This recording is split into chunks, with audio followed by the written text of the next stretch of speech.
Man, what is happening, my YouTube family? Of course, it is your boy B New coming at you on this Hump Day Wednesday. And first and foremost, as always, just want to send out positive vibrations to everybody who could be listening. Man, I hope you have a wonderful day and a wonderful week. Now, with all that being said, we know there was 2 more games that went on yesterday in the final rounds of the playoffs in the association, one in the East and one in the West.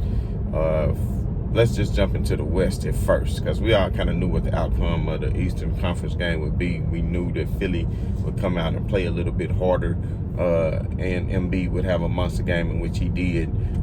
Even though the Hawks still fought to make it a closer game, I would definitely not pick them to win the series, but more on them in a minute. What I want to focus on mainly is the other team of LA, and that team is the Clippers. And of course, there's been a lot of trash talk around the association as far as people just posting things on Twitter and Instagram, just saying how the LA is now the Clippers town and it belongs to the Clippers.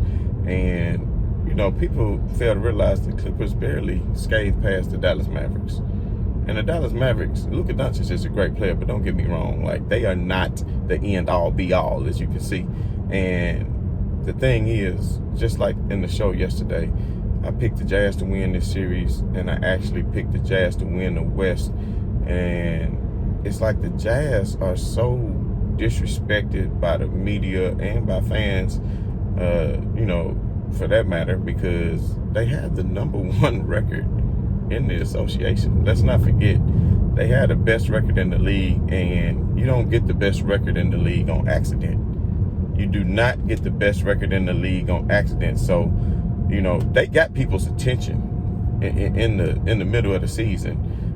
So it's not like people weren't scouting for them, wasn't aware of their personnel, wasn't aware of the things that they like to do on the offensive end of the floor, wasn't aware of their defensive schemes. I mean, people were prepped up and ready, especially Western Conference teams and ones that was in their division that they seen quite frequently throughout this season.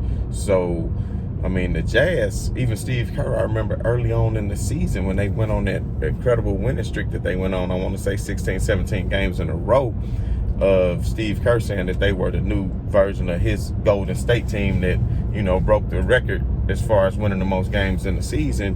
And he said that the way they spread the floor and how they had so many shooters that were capable. And at the time, I remember thinking, nah, Steve Kerr, this is not Klay Thompson, and this is not, Steph Curry. But at the end of the day, Donovan Mitchell is a very special talent. We saw what he did in his rookie year when he put out Westbrook and just hit amazing shot after shot, and just the clutch to close out the series.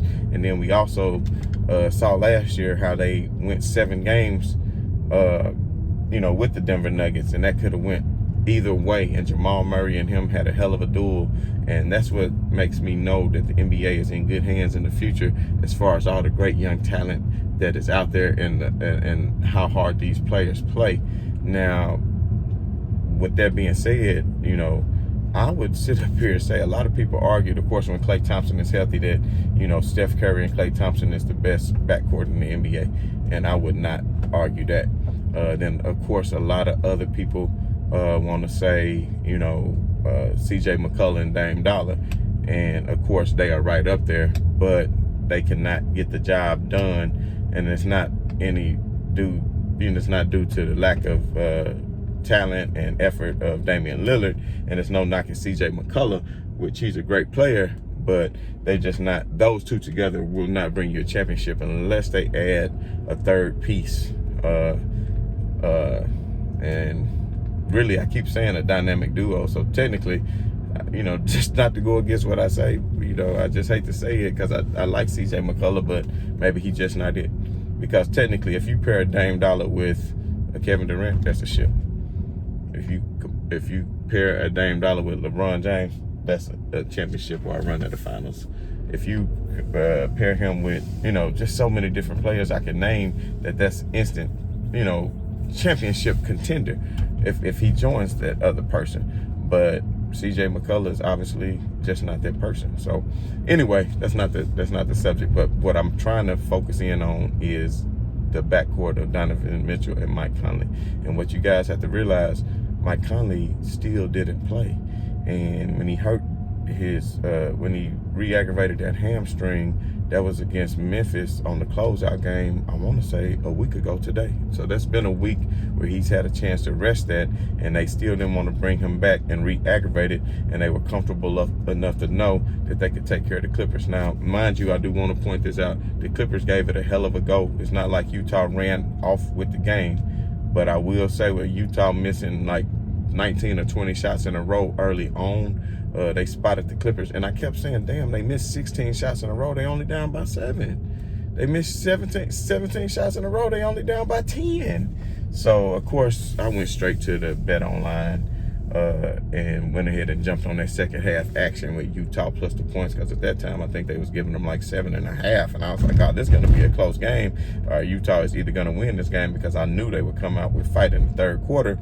And you know, they had rested legs, and you could see a lot of the rust that they had in the first half, whereas the Clippers were coming off such an adrenaline from the Game 7. They came out firing, but of course, after playing so many games and just finishing up their game on Sunday, they simply did not have the rest that Utah had. And that's why I think it's very important for teams to put teams away early in the playoffs when they can, because that rest is much needed. Because once you get past the first 2 games of a series, after that is day on, day off, day on, day off, day on, day off. So you have to realize that. But back to what I was saying about the backcourt of the Utah Jazz, Mike Conley is an excellent player. When Utah disposes of the Clippers, and that's my prediction, and it's let me throw this out here that's very important for anybody who may be wanting to bet on the series, is you have to think about it, is the Clippers don't really have a home court advantage. Did you see the fans in Utah last night? They were 18,000 deep last night in the stands. The place is rocking, and not only that, they play in a very thin atmosphere. They play in the mountains. So Denver and Utah, as far as the best home court advantages in the NBA, I've said this time and time again that they really had the best home court advantages because of that thin air atmosphere. And if you're not accustomed to playing up there the way that the home team is, because they live and play there more frequently, then it's going to have a toll on you. And you can clearly see that the Clippers were running out of gas as well in that second half. And also by them having 18,000 some odd fans, the Clippers, and if you notice that in the Lakers series too, Phoenix fans were going crazy, and then the Lakers crowd, it was like, but it's hard to do that when LA County and Orange County LA County, when they are only allowing a very limited capacity into the Staples Center. So, you know, the last game that the Clippers had against Dallas in Game 7, I mean, the crowd was kind of rowdy, but I mean, they only had 7,000 some odd fans. So when you're talking about 7,000 some odd fans versus 18,000 fans, that's a hell of a difference. So if Utah can come into their building and get very comfortable, and as we all saw, Dallas won the first 2 games in LA. So it's something that can easily be done. And Dallas isn't even on the level of the Utah Jazz. And if Mike Conley comes back, then that's just somebody else that's going to give you another 4 or 5 additional threes a game, and somebody who is going to help run their offense. And it makes it a lot easier for Donovan Mitchell, because Donovan Mitchell had to work hard last night. He was basically initiating a lot of that offense for himself.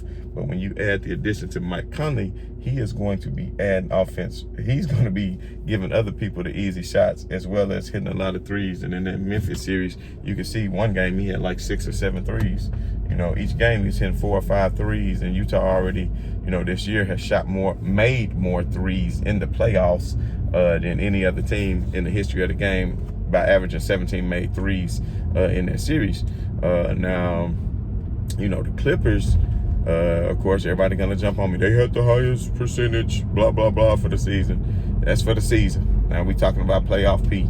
You know, this is going to be a difference. And you're talking about percentages. We're not talking about the amount that's made too, because they don't nearly take as many as Utah does. Utah does live by that Golden State philosophy, and I think they have built something special. And I believe they do have the confidence, especially when they look across the Western Conference, and they can see, when they look across the Western Conference and they can see the landscape, that the Lakers are no longer there. The defending champions are gone. And the only thing they see in front of them is the Clippers, who they've already beaten. And then after that, a Denver team, which they know they're capable of beating because they took them to the brinks last year. And that Denver team is without Jamal Murray. And if Denver was not the one to win the series, then they look at Phoenix. And I don't think Phoenix strikes a fear in them, because they match up well with them, because Rudy Gobert is going to give Aiden all that he can handle. But with the way Chris Paul is playing right now, anything is possible. But I'm going to go ahead and call those series. If you just want to bet on the series right now, I would probably go Phoenix and Utah. Although I do feel like Denver does match up well with Phoenix, and that game was close up until the end. You know, I think that series is probably going to go a lot longer than this Utah and Clippers series, just to be honest with you. But as far as any teams that's going to match up with Brooklyn, which not counting Philadelphia out, but as we all know, Brooklyn is the favorite. So for any team that's going to match up well against Brooklyn, I think the best team will be the Utah Jazz, because they are capable of scoring and keeping up with the Brooklyn Nets in scoring, because we all know what Kyrie, Harden, and KD are capable of doing as far as lighting it up in the gym and hitting a lot of shots. So with all that being said, Utah Jazz could keep up with them offensively. However, they do have a very good rim protector in that of Rudy Gobert. So that is going to be hard for now Saxton, or whatever his name is. He's a great young player, but ask him to match up with Rudy Gobert is asking too much of him at this stage in his career. And then DeAndre Jordan, he had his heyday already, but it just wouldn't be his time. So that would be a more favorable matchup for Utah. And then people don't realize, even though Mike Conley is at this stage in his career, he is still an excellent defender. And I'm telling you what, y'all better go back and study Mike Conley. You better go back and study Mike Conley, because even though he only just now made his first All-Star, he's been that guy for a long time. And whatever team he has ever been on has always had success and made it to the playoffs. And it was due to the way he orchestrated the offense and the way he uses, because he's ambidextrous and can finish with either hand at the basket, makes him very dangerous. And I'm telling you, I personally saw him in series shut down Chris Paul, which is very hard to do. And the one Isaiah Thomas, the original Isaiah Thomas, Zeke, who is one of the greatest point guards of all time, praises Mike Conley every chance he gets. And I even saw a segment that he did on Mike Conley a couple of years ago, where he just had like a 10 or 15 minute segment on NBA TV, where he focused in on the skill set of him and actually showed how many times he was shutting down star point guards in the league because of his defensive prowess, and was never given the credit to do so. So when you're talking about matchups, even though I still pick Brooklyn to be the favorite, just because of the way Kevin Durant and Kyrie are playing.